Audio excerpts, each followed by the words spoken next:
Today's segment of Sound Balming is brought to you by Jimmy and Mary's Authentic Body Care. I cannot express to you how much we love their products. Although we use them all year, as the weather gets colder, we need these products even more. The dreaded drop in temperature, the dryness, the itchiness, and the unnecessary flakiness is inevitable. Shea butter from Jimmy and Mary's Authentic Body Care is the only thing that works for my skin and hair needs. Not only do these products cure my dry skin, the whipped butter goes on smoothly and doesn't leave that uncomfortably thick, sticky residue. Bonus? It smells absolutely amazing. There are so many different scents to choose from too. Not only do they carry skincare products, there are products for authentic living, face, shower, hair and beard, spritzers and perfumes, and bath products. Let me tell you, we cannot even keep the stuff in the studio. The entire production team as well as all our children use Jimmy and Mary's product. Jimmy and Mary's take pride in creating quality, handcrafted products from simple ingredients for the entire family. Their products are made for all skin types and are 100% handmade, 100% vegan,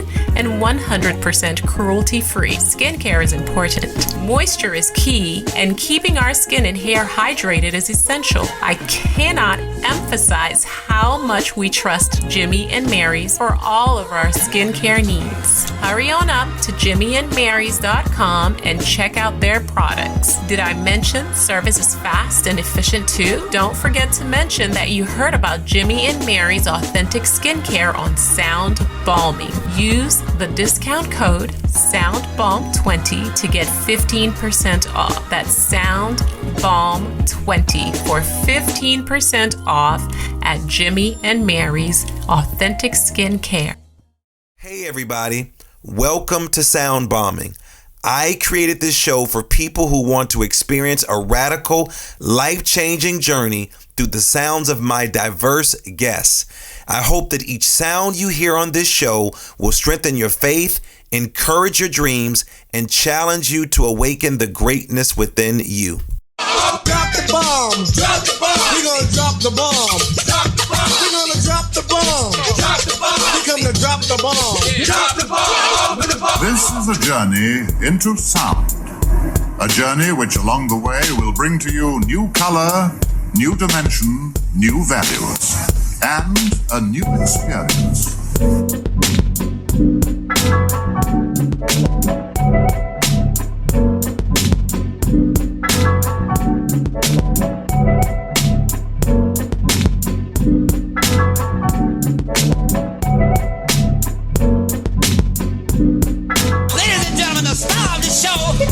Lamar Darnell Shields.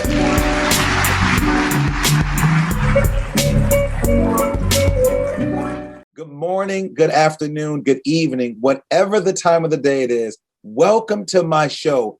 I'm Dr. Lamar Darnell Shields, the creator of Sound Bombing. And my goal with this show is to introduce you to people with ideas that will help you unlock your full potential. Well, we all know that the animal world communicates with us. If you don't know, now you know now. We have either experienced this directly in our lives or seen it happening with others. Sometimes this level of communication is outstanding. We've all heard the tale of School of Dolphins saving a person struggling through a rough surf, the elephant that cries upon being rescued from chains, the dog who welcomes a family member home. My dog never welcomes me home, that's all. But sometimes he does, and he pees on me by mistake. Whatever the case may be, these are beautiful, heartwarming methods of communication with other animals, our species, part of our extended family. Well, sometimes the way we communicate with animals, some people call it mystic, or the way we communicate with plants, some people call it strange. Well, the wild deer or the cougar or eagle who appears seemingly out of nowhere as a totem sent by the universe to provide a clear, direct sign. Even the reptilian world shows up to give us universal direction, the snake on the path in a region where there are no snakes. But does the non-animal, non-reptilian world, by this I mean the sentient plant world, communicate directly with us? And what about the non-sentient world aspect of this earth environment? The natural forces of air, water, earth, do they communicate directly with us as well?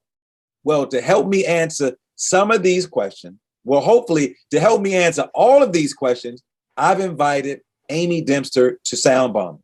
Amy helps in understanding the healing power of the earth.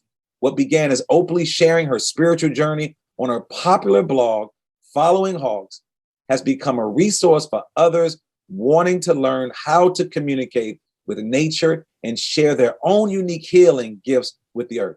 Together with the spirits of the land and the mountains of Northwest Montana, she tends 7 portals on the land where she lives, along with any grid keeping work she is assigned to. She also leads the Earth Tenders Academy that we're going to talk about, an immersive online journey to help others reestablish their connection with their ancient ancestors, to learn to communicate with their seen and unseen forces in their environment and respectfully offer their healing energy to places in need.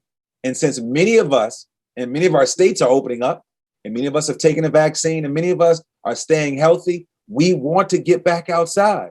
So Amy decided to hang out with me today to share her story and hopefully answer all these questions. And because she is the host of the podcast Earthkeeper, I know she's used to hanging out with tons of people asking great questions. So Amy Dempster, welcome to Sound Bombing. Let my listeners know where you're calling in from, and we'd like to do a mental check-in, and then how are you doing today? Yeah, well, thank you. Thank you for that amazing intro. Thank you for having me today. And I am here in the northwest corner of Montana, just outside of Glacier National Park. So a beautiful spot, but still a little chilly compared to much of the rest of the country right now. And yeah, I'm doing great. I'm excited to be here. Well, one thing that I do is I love to get outside. I always feel, Amy, that the closest to my creator, or the closest to God, or the closest to source, or however we define it, I feel is being in nature. And I must admit, sometimes when I'm out there by myself, even though I know we're in tune, sometimes I don't think those little animals are in tune with me enough, because I don't know enough about them. And I've heard about you, read your stories, listened to some of your amazing interviews. I want to go back and I want you to share a story about you. Can you tell me a little bit about how you got started, how do you do what you do, and why are you so concerned about nature? Yeah, well, it's been a real process for me over a number of years, although I grew up on a farm, and so I was in nature a lot as a child and a teenager. But, I took a pretty traditional path, as many of us do afterwards. You go to college, you get a job, you start, working in a city and living in a suburb. And as the years went by, I was feeling, really disconnected from nature, and really, I was finding myself, working in a very urban downtown location. And I would go on walks multiple times during the day to walk around the block and walk into the park. And there was what do you call it? A florist shop and a plant shop next door to where I'd work. And I'd go in there and just touch the plants. And the people were so nice that they'd let me come in there and, just hang out multiple times a day. And just the more time that was going by, the more I was realizing it. This is, I need to be in contact with nature a lot more than I am. This isn't working for me to be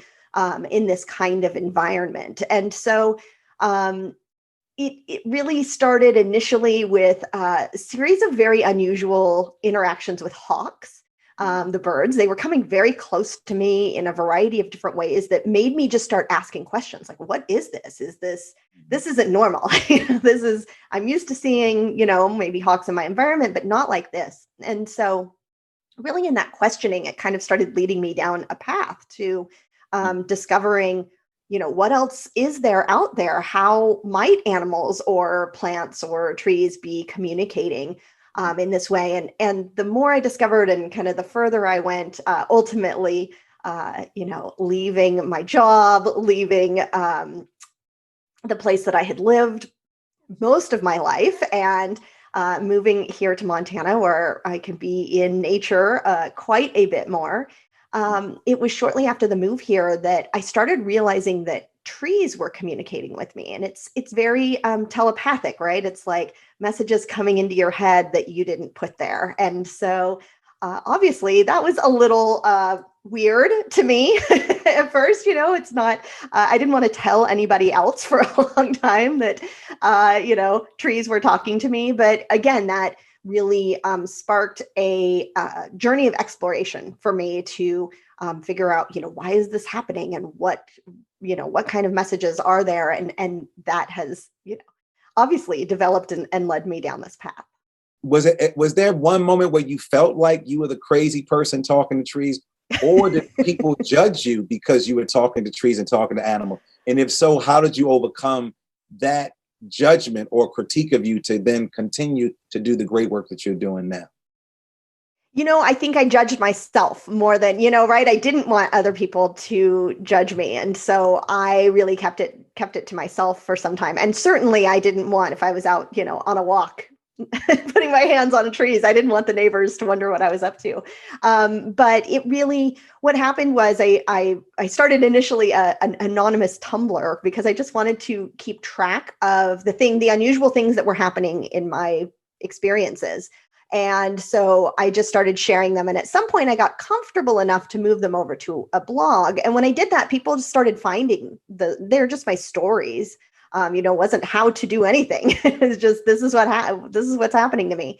And people were reaching out to me and saying, I'm having that experience too. And the more I talked to people and the more I interacted, the more I realized, this is a real issue for a lot of people that, they are telling their family and their family thinks they need therapy, or they need, or they have a real issue. And so I wanted my website or my blog to be a place that felt safe, that if you were up at 3 a.m. and Googling and trying to figure out, what was happening to you, that you would land in a safe place and feel that this was something you could explore and it was okay. And so I think in talking to other people and in sharing my story, that helped me feel, safe and secure, that this is a normal thing that has been happening for many, many generations. And it's only been recently that we've gotten out of the habit of communicating with nature like this. Well, as I was preparing for this show, I had to pull out one of my favorite albums. I'm a huge Stevie Wonder fan.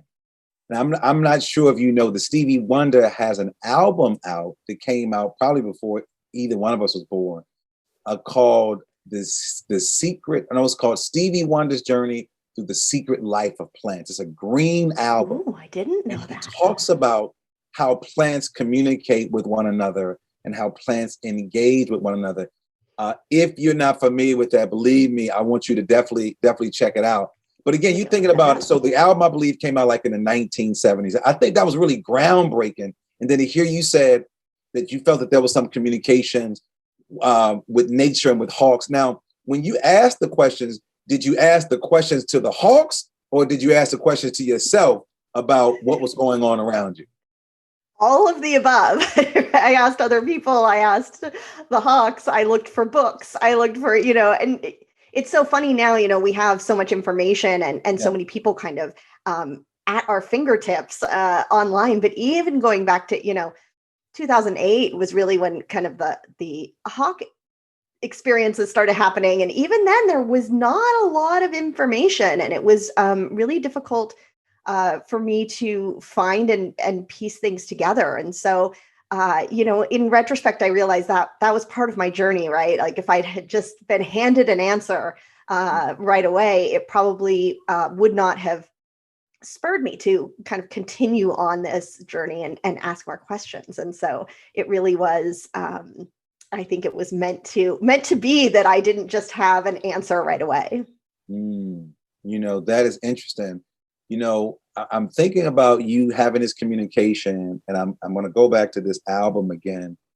Stevie Wonder, who wrote about living in the ghetto, living in poverty. And then when he was asked to write this soundtrack to the film, it's like, so how can a guy who cannot see write music for a movie, predominantly a visual medium? How can a person be in tune with animals and nature? How does that actually happen? Walk us through that process of how you become connected, and how are we connected to nature? Yeah, absolutely. And, I think that's the most interesting part is that we have, as humans, we've created language, we've created all of these other ways through our other senses, of course, to interact and communicate with each other. And so, certainly, if you um, don't have access to one of those senses, you're probably more sensitive to information coming to you in more subtle ways. We want to use those main senses, right? We want to see it in front of our face. We want to touch it. We want to smell it. We want to taste it. We want all of those things.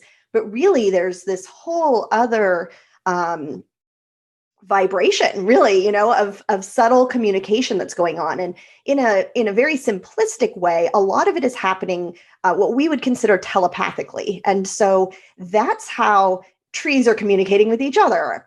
Trees and animals are communicating, right? Like, so everything in the world is communicating in this way, except for us. We're the ones waiting for someone to speak to us with language. And if you can't hear it, then it doesn't exist, right? And so really, there's lots of other ways for us to receive information. And I think no matter who you are, or if you've had these experiences, you have likely received that input, and it is very intuitive input, and maybe just didn't know what it is. And so sometimes it is literally hearing words in your head or seeing a picture in your mind, your third eye, your mind's eye.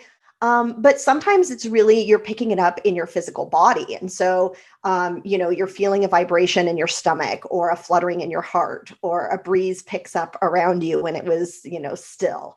And so it really is like learning a new language and having the patience to understand how messages most easily come to you, because it's different for everybody, and then interpreting those messages. And so some of it is as simple, I always suggest people, when they want to communicate and first, start this, is not just to go outside, but to go outside and move really, really slowly, because we have the tendency of walking at the same speed we walk through the grocery store, and, staying on our phone or talking to our friends that we're with. And when you go outside and you just really slow down, and you take twice as long to walk through an area that you would normally walk through, you'll start noticing things. You'll see a flower you didn't see before. You'll see that one tree looks more green than all the other trees. And those are all ways of nature communicating with us. And so when we can take the time and say, wow, this is really beautiful, or I see you, what do you want to share with me? Then that starts kind of slowly opening the door to that two-way communication. Yeah, it's interesting you say that, because I've discovered the more time I can spend in the natural world, not doing, but being with exquisite awareness to every little thing, the more I open this particular window of connection. Do you sort of feel that same way? And if people that want to feel that connection and that they're not feeling that connection, what are some strategies or ideas, or maybe some questions they should be asking themselves? Yeah, and it's such a good point, is that even people who, think that they're not sure about this, or they're not sure they can do it, or that it happens to them. When I say, do you have a favorite tree? They'll say, oh yes, there's this tree in my front yard and it has a name, and so a lot of times we're picking up that communication, whether we know it or not. And so just like you might have a conversation with your cat or your dog, and you think you're making up what they might say to you, that is communication. It is coming through. You do know that tree's name. You do know, when a plant needs extra water or extra attention. And so you're just picking up on that subtle energy. So, part of it is just learning to trust yourself and to trust your own information that's coming in. And so, yeah, I suggest that people not just, you could go out and walk slowly, like I was saying, or you can pick a particular spot that you want to go and sit in. And it doesn't have to be a long period of time, and it doesn't have to be every day. I think people always think, I don't have time for this, right? I don't have time to do all these things. But if you think about the lifetime of a tree, if you showed up once a week for 20 minutes, that tree is going to see you more than it sees anybody else, most likely. And you'll start developing a relationship, and it'll start, knowing that you're there to communicate. And so you can literally just start by, when you go outside, even just for a walk or anything, just taking a brief moment and checking in with your own energy and then saying, I'd like to communicate today. I'm open to any information that wants to come to me, or anybody who wants to communicate, and then go out for your walk and just see what catches your attention and what's out there, because you might be surprised at what starts coming into you. Well, what is the most surprising about the way we are one with nature? I feel is not only in the messages of the world, but the way nature communicates to us physically and vibrationally. So there's actually a two-way communication happening. Would you agree with that?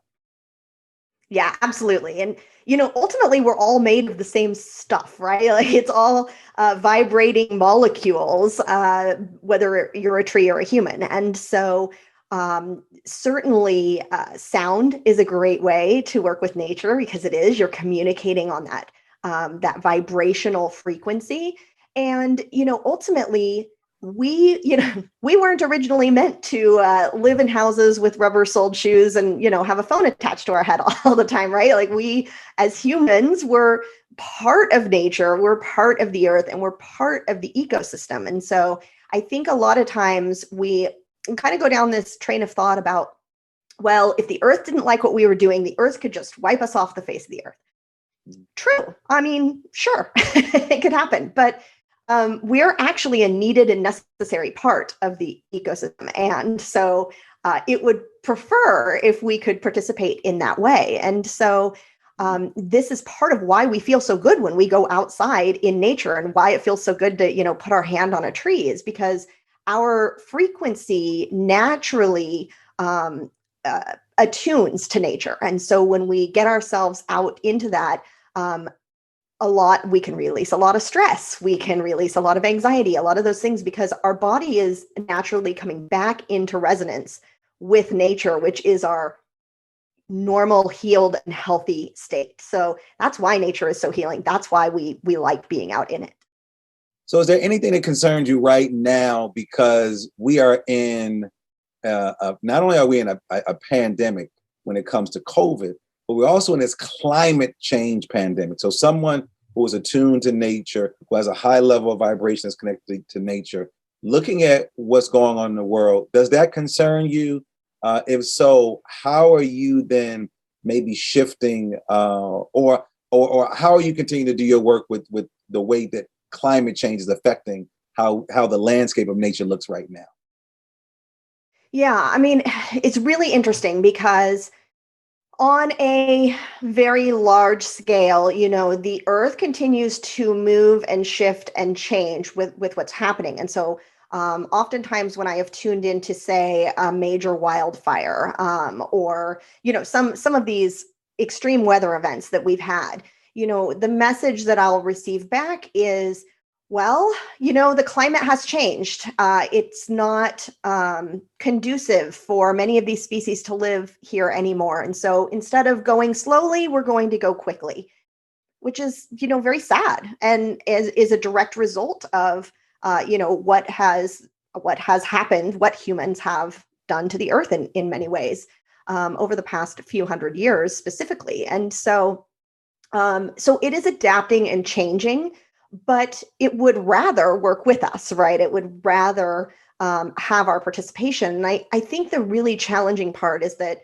there's many layers that we can get involved in. And sometimes it can feel overwhelming that we could do anything, right? That I'm not in a position of power to make those changes. I can't do anything about it. And what's really, heartwarming and beautiful to me is that seeing the changes that can happen with just one person, with just, one person working in one place. And, I've been working with the land here where I live that was heavily logged, 20 or 30 years ago. And so from a distance, it looks, very pretty, right? They came back in, they planted a bunch of, Douglas fir trees. And so it looks like a forest, but it's not the native forest. It's not what was here. And there's lots and lots of species that are missing. And what I find, the more that I work here and the more that I engage, is that plant species that are part of the native forest are coming back. They're just showing up, and that's happening on a vibrational level, right? That's happening on making this place feel vibrationally a match to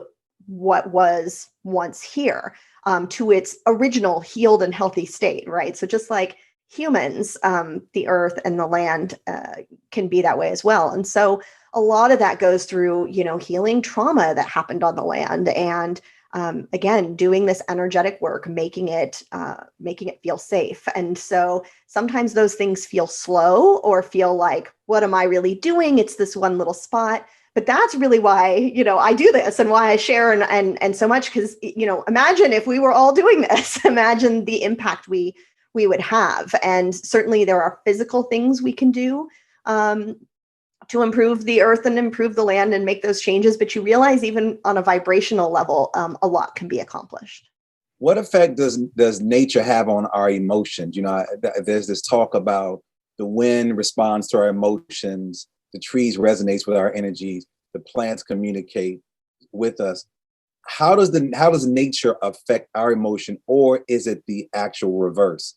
As I think about all of the people in every holy book, most holy book that exists, each main character went out to nature. They went to a tree, or they took a walk, or they went by the river, or they looked at the sun. Does nature have an effect on our emotions, or is it the reverse? Well, ultimately, I see the earth as a mirror to us. And so, what we can see around us is that, a lot of people are sick. There's a lot of pollution. There's a lot of, right, the things that are happening to the earth are happening to humanity and vice versa. And so absolutely, when you're out in nature, you're going to not help, but, want to participate and kind of get back into that flow, even if it's in a small way. And the more we can engage in that way and look around and say, this pond that I walk by at the park in my city every single day is sick. There's something wrong with it. Now, what do I want to do about it, and what can I do about it? And there's multiple different ways again that we can engage with that, either on a physical or an energetic level. But absolutely, when these places that we are going to for respite, for solace, for stress relief, for, to soothe our anxieties, are also anxious and sick, it's not a comforting feeling. And I think we've probably all been places like that, or we can think in our head of places we've gone to and thought, oh, that was a spiritual renewal for me, right? I felt that place deeply. Or we go to places that are known for being, spiritually renewing places, but it's because the people in those places have worked with that land and have for many generations cultivated that energy. We can do that anywhere. We don't have to fly to Peru to have that experience. There are special qualities of it there, but we can cultivate it where we live. And the more we do that, the more we're going to benefit, and the earth is going to benefit as well. I became very interested, Amy, in poetry in high school. Shout out to Mr. John Durack, my English teacher. And he introduced us. He didn't introduce me to African-American poets, which I would have loved, but that's just not where he was. It was a British poetry class, British literature. But he still opened up this portal in my mind to want to know more about poetry. And what's interesting, Amy, most of the poets, William Wordsworth, William Blake, Percy Shelley, many of those early poets, Amy, wrote about nature. They wrote about nature. And so thinking of that, what has nature taught you about yourself? What is the animals that you're around, that you care for, and walking past a brook or a river, what has it taught you about yourself? Gosh, it's almost too much to as I think about these poets to sort through. As I think about these poets that I read, of course, if Mr. Durack is listening, he's like, Lamar, you paid attention? But most of those poets focused on nature when they could have talked about other things. They compared themselves. I remember a poem called Ode to a Mouse. There was a guy in the field tilling a field, and he turned over this mouse house. And he's like, how, basically in words, how dare I turn over your house when I don't have a place to live? And so thinking of that, what has nature taught you about you as an individual? What are some of the lessons that you learned? And what are some lessons that nature can share with the world about what's actually happening? Yeah, I mean, it's like every day I learn something new or uncover a new thing. And you're right about kind of the writers and poets who have always, gone to nature, is that really there's always been this understanding that that's where you go to communicate with the divine, right? That's where you can receive the messages. And part of it is, again, it's because we're in we're in alignment ourselves. And I think that's it, right? That's where we find the things we're looking for, when we're struggling with something, or, not feeling well, or whatever the case may be, right? We go to nature to find balance and to come back to ourselves. And I think that's one of the biggest lessons, really, that I've learned, is that if we're a part of the earth and not separate from it. And so every day that we keep ourselves separate, we are falling more and more out of alignment with our own self. And so, sometimes I even have to remind myself, and usually in the winter, right, when it's, long, dark nights and days and feet of snow, like, you still have to go outside. You got to go outside and make that connection. And when you do, you'll feel better, and, and feel physically better. And I think that's it, is that really the earth and nature, like, everything we need is provided for us. And all of the other things we've done have either separated us or complicated, something that was simple, that was available to us in nature. And so when we can go back and remember those things, and oftentimes nature will show it to us, we'll think, I don't even know where to get that information. But, we still have earth, what I call earth honoring ancestors, right? So ancestors in our lineage that went back before, before colonization, before we were removed from the land, wherever in the world that was. We have those ancestors are still waiting to come through and work with us and show us, this is how we did this, and this is how we can make these connections. And so those have been some really, special experiences that I've had working with nature. It's interesting. You talked about how many of us believe that we're separate from nature, but that we're all in one. Do you think that because of that reason, is that one of the main reasons that we're seeing the earth just plummeting because of global warming? Is it because people either don't feel connected to nature, or people feel somewhat separate from nature? Yeah, I mean, who knows what the root of it ultimately is, or was, or where, these ideas came from originally. But yeah, that somehow we think that doing something to the earth is not doing something to ourselves, that in, digging or drilling or, you name it, the earth holds that energy. And so, and it stays. And so it comes back to us. We can't escape it. We can't get out of it. And I'm sure we've all been to places, or can think of places, that did not feel good to us, right? That you went to and you just thought, something is not right here. It made me feel sick. I don't feel well. It's that energy that's being held in the land. And so the more we can acknowledge that, again, what we do to the land is what we do to ourselves, is small steps hopefully in the right direction, in understanding the healing that really is needed to be done for humanity and for Earth. Great point. Great point. So what I also know about you from reading your bio and listening to some of your podcasts, you created something called the Earth Tenders Academy. Share with my listeners what the Earth Tenders Academy is and its purpose.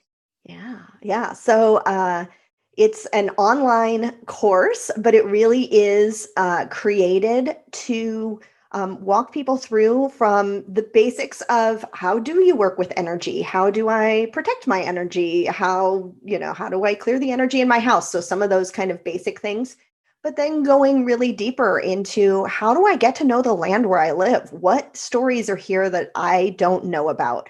What other energies do I share this land with? What spirits? Who else? I call them the spirits of the land.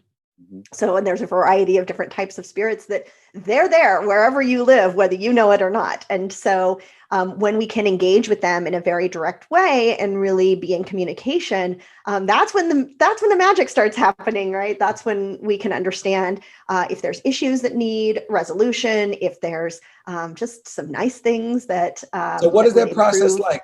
Amy, what is that process like communicating with the sort of the spirits of the land or communicating with the land? So I live on, let's just say I live on an acre of land and I'm constantly Mhm. out there walking my dog, playing fetch with my dog. How do I then communicate with the land or the spirits with the land? Because again, people are about to go outside. Summer is about to happen. There's a heat wave. I don't know what's happening in Montana, but there's a heat wave on the East Coast. So people are going to get out there. But what, without taking your course, and we want them to take your course, be a part of the Earth Tenders Academy. But what are some things they can do right now as they get back out there into the land? Yeah, absolutely. The first spirit that I always suggest people communicate with is called the keeper of the land, and you can do this through meditation. You can be in your house if you'd like, but closing your eyes and just asking for the keeper of the land to come and communicate with you. And the keeper of the land is usually a spirit that is over more than just your house. So it kind of knows the lay of the land in your whole neighborhood. So if there's something weird happening at that house down the road or, whatnot, the keeper usually knows about that. Also any history of any issues that happened in the area. And so you can just really ask in your mind, I'd like to connect with the keeper. Now, is the And keeper it typically may, someone that, do you live there at one time, Amy? it's a little bit of everything. Okay. Usually they come through to me as animals, sometimes mythical beings, what we might call mythical beings, but sometimes it's a person. I actually did a property reading yesterday and it was a man that came through to communicate with me about that property. And so, yeah, and sometimes, the reality is that in many places that this relationship between humans and these spirits hasn't been cultivated. So sometimes it can take some time before, they're kind of scoping you out. They're looking to see, what you're doing and who you are. And again, just like, visiting the same tree every week for 20 minutes, it's building that trust and building that relationship back up that that was forgotten and severed at some point. Let me tell you why I believe that wholeheartedly. There's a friend of mine who I grew up with, and she moved to a new property. And a woman came across the street and said, there's some spirits that live in your house. All right. So the other lady says, don't listen to Miss So-and-so. She's crazy. Okay. But my friend Common. knew in her heart that there was some spirits in there. So once a month, I do a show with my friend who's a medium. Shout out to Barbie Doll. And this particular person was a guest on the show. And her first question was, I just want to know, are there spirits? And she says, yes. And it's a husband and a wife, and they're there to protect you. And they're there. And she was like, I knew it. I felt it. So when you talk about the spirits of the land, this couple they would have been the spirit of the land for that building or for that community. And I think what concerns me is because we have an earthly vocabulary for the spiritual world. And it's kind of challenging. Mhm. So when this other person said, oh, don't listen to Miss So-and-so, she's crazy. I was so glad that my friend was open to say, no, I'm going to listen to her because I'm getting some type of messages that are there. And my friend who's a medium, she clarified, she confirmed exactly what she said. So you said people can walk outside, close their eyes, just engage, or just start to ask those questions. And in your course, Earth Tenders Academy, you go a little deeper than that, right? Yeah, and so we really do. We go into meeting the spirits of the land, meeting any ancestors that may be on the land, and our own ancient ancestors as well. And yeah, and then we get into doing healing work with the earth and how we work outside of space and time. How do we do this? Because what happens, it's really easy to think, well, these spirits are working with the land, right? So what do you need me for? They can take care of it. But the reality is that we're the ones that are in physical bodies, right? We're embodied here physically on the earth in this plane. And so to really ground in changes, to ground in healing work, they need a human to assist with that. And so it does become a partnership where you're able to say, I see what you're doing. How can I assist? And sometimes they just say, just being here. That's all, you being here is anchoring that energy in. And so it doesn't have to be complicated or difficult, but our willingness and our openness to do this work can really, really have a massive impact on the earth all over the world. So I know you also talk about 7 portals. How do you open the 7 portals, and what are the 7 portals on the land where you live or where I live? Yeah. So portals, of course, we're probably used to how we see them in TV shows or movies. And in some ways, there are some similarities, but they really are earth energies, tubes of energies that go from here to other times, other places, other dimensions. And we can use them, other beings can use them. But what's different is, I think we think about putting our body into a portal and getting transported somewhere else, but it's really our consciousness. And so again, through meditation or through a shamanic journey, you're really shifting your consciousness into these energies to be able to travel or, visit other times and places. And so what happened, I lived on the property for a couple of years, and there was one spot that always got my attention. It would show itself to me in my mind's eye, or I could feel energy when I would walk around, but it wouldn't tell me anything. And this is also kind of that point of like, sometimes it takes some real time for the trust levels to be built, or for the energetic, vibration of a place to support certain things. And so after a couple of years of living here, I received a message that this one particular area, that there was a portal and it needed to be opened, which of course I was like, what do I know about opening portals? This sounds really scary. And so, but I kind of just followed the instructions of my guides, who were showing me how to do it and how to make it safe, and how to, make sure only certain energies can come and go. And once one was open, then they told me there were 6 more. And so they really guided me through, again, opening all of those. And, it really had to do, they have shifted and changed actually in the last few months since the winter solstice. They've changed and have kind of all merged into one. But, whether we want to know it or not, there are many other beings, there are other, universes, other star beings, all kinds of energies who are coming and going from Earth. And so portals are one of the ways that they use to shift in and out. Some are just coming in to observe, some are coming in to do work, some are coming in to communicate with us, a variety of different things. And so it really was a process, a learning and education process for me, in kind of how to work with portals, and I think has accidentally become something that people kind of seek me out for now, is to ask questions about portals, because there's many different types and different ways that they function. But yeah, it's been very interesting, and I've come to know that I've done this work in many other lives and not just this one. And so oftentimes we think, I'm not qualified, I don't know what I'm doing, but we absolutely know. We just have to remember. Well, you talked a lot about healing, and we talked about land, and we talked about nature. Amy, how do you know a place in nature needs healing? And then how do you heal something in nature? Because as I'm thinking about it, an animal, a bird flies down, you take him to the vet, get the animal taken care of, or you see an animal needs help. When we talk about nature in general, how do you know a place in nature needs healing? And then how would I know that I'm qualified to be a practitioner in the healing process? Yeah. So, again, a lot of times we're picking up a feeling, and sometimes right away what it is, right? You might visit a Civil War battlefield and, have specific feelings while you're there, so that it makes logical sense, right? Like I know something traumatic happened in this location and I can feel it. But that's not usually the case, right? You're just kind of picking it up in your day-to-day life, and you're trying to figure out why something feels the way it does. And so that's where working with the spirits of the land comes in, because you can ask them directly, what happened here, or why am I feeling this? Why do I see this? And they can kind of, assist through that process.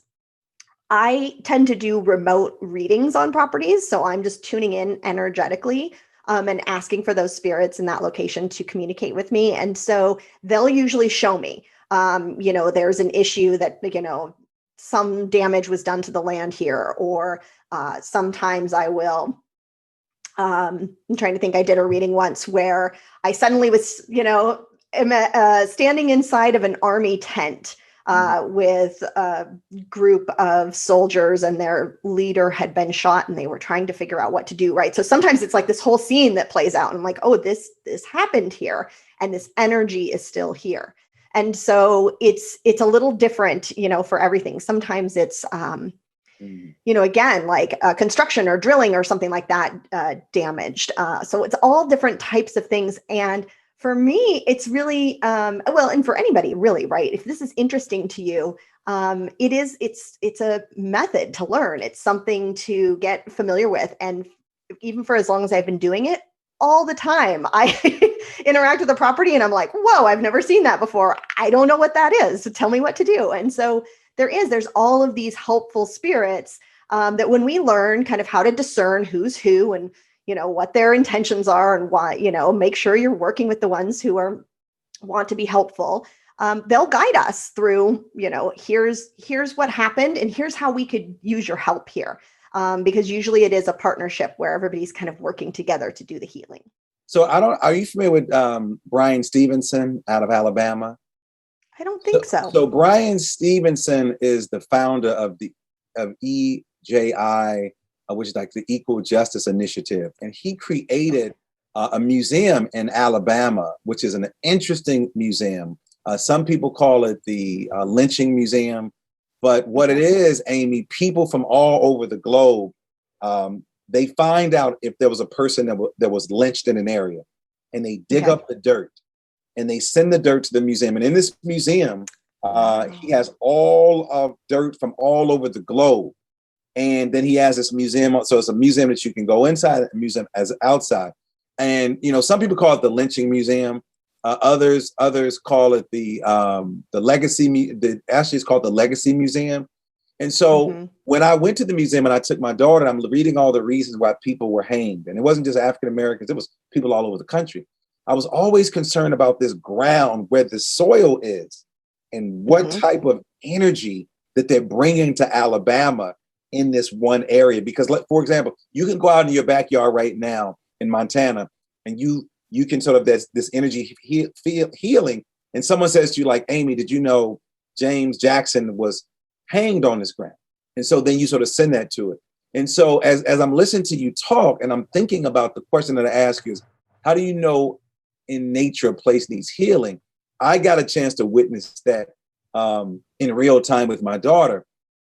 But I think my concern is the type of energy that they're bringing to those spaces from that soil. So I encourage you, if you have not checked out the Legacy Museum, and anybody who's listening to the show, I'm sure they have virtual tours. It is in Alabama. It's a great, great museum to visit. Actually, I'm going to be going to Alabama to speak soon, and I'm going to take my daughter to visit this museum in Montgomery. It's an amazing piece, and it sort of ties to what you are talking about. So, Amy, how can my listeners? So I encourage you to check it out. But how can my listeners get in contact with you if they want to know more about you and the Earth Tenders Academy, and if they want to work with you? Yeah. Well, my website is Following Hawks, like the bird. So you can find me at followinghawks.com. I'm on Instagram. I'm on Facebook. I'm on YouTube, all the places. And you can learn about the Earth Tenders Academy there. But I also have just a free video training all about how to communicate with the spirits of the land. So you can find that on my website. I'm really excited right now. I've been working a lot on with sound and vibration, and working with the earth through toning. And so that's been kind of a fun project that I've been working on at the moment. Well, it's interesting you would say that, because I just ordered maybe 2 months ago crystal singing bowls, and my children love it. Every Sunday we do a Sunday morning meditation. So healing sound is amazing. Amy, what impact would you like to leave on the world? Yeah, I really would, in sharing this work, opening it up and really, this isn't new. This is how people have worked with the earth for generations, for thousands of years. And so really, if my legacy is that in some way I'm making this not weird, not scary, not like I'm the crazy person down the street talking to trees, and really showing people how to make that connection back to the earth, I will be more than satisfied. Well, Amy Dempster, it's been an honor hanging out with you today. This is part one of our interview. The second part is called the Super Bomb Questions, which is brought to us by Mountain Made. And I ask a different set of questions, but the response with these questions, I need you to respond as quickly as possible. I'm Amy, so nervous. Don't be nervous. Talk to the trees right now. Talk to the plants. Give you some guidance. Close your eyes. And here we go. Amy, what's your favorite word? Love. What's your favorite quote or Bible, scripture verse, or maybe a lyric to a song? Oh my gosh. I don't know. Okay. What's your superpower? Connection. What's your spirit animal? Hawk. I figured that. What moves you to tears? That one's easy. I know. What moves you to tears of joy? I mean, nature, connection with nature and seeing the beauty that's all around us. What moves you to tears of sorrow? Realizing the amount of pain and suffering that is in the earth and all of humanity, and just seeing the pain that's all around us. What do you wish you had more time to do? Oh gosh. Probably be out on the lake, out in the water. What is the book or books you've given most as a gift, and why? Oh, probably. There's a book called Earth by Barbara Marciniak, and it is actually a Pleiadian channeled book, and I consider it to be a portal. There is something new in that book every single time I open it, and it always has exactly what I'm looking for. Walk us through your morning ritual and routine. Ooh, well, it's a little different depending on the time of the year here, because we do have fairly dramatic weather changes. But I like to sleep in without an alarm, although I don't sleep super late. But I wake up usually when the sun comes up. So that's what wakes me.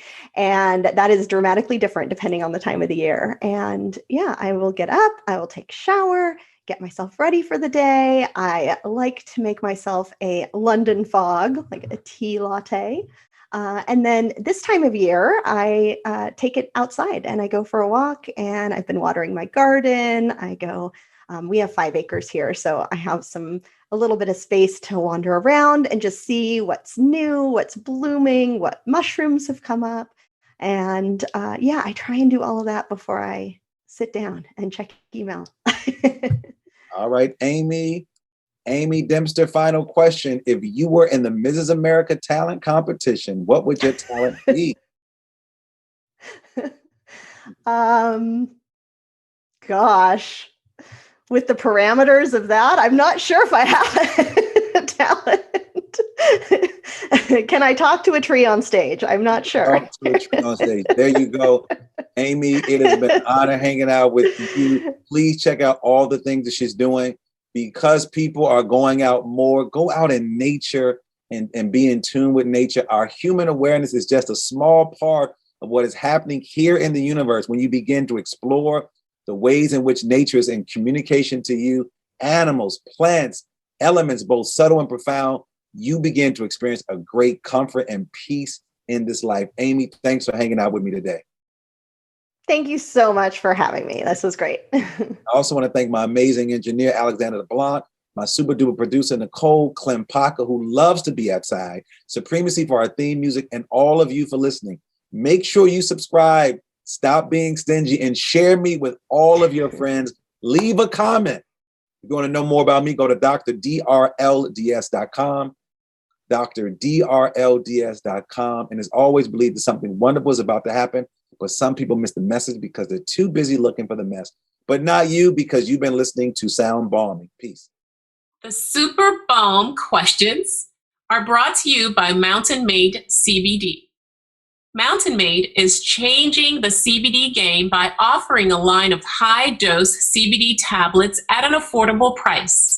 Their products are THC-free and third-party tested for accuracy, cleanliness, and potency. Their products, which ship nationwide, include Build for CBD saturation, Boost for precision titration, and Recover for rest and rehab. With 9 years experience in hemp and fitness, Mountain Made's founders are focused on creating a quality product to help those who live an activated lifestyle. Check out mountainmade.life. Again, that's mountainmade.life to find out more about how their products can help you crush life.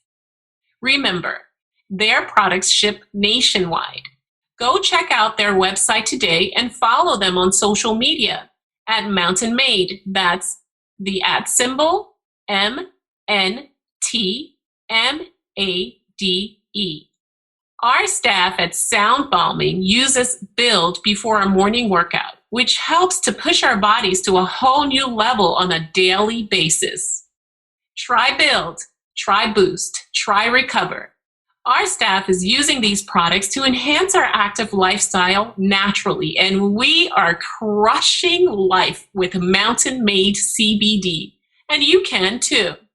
Start today by going to mountainmade.life and ordering Build, Boost, Recover, or the multitude of other products that they have which will enhance your lifestyle. I promise you, you won't regret it.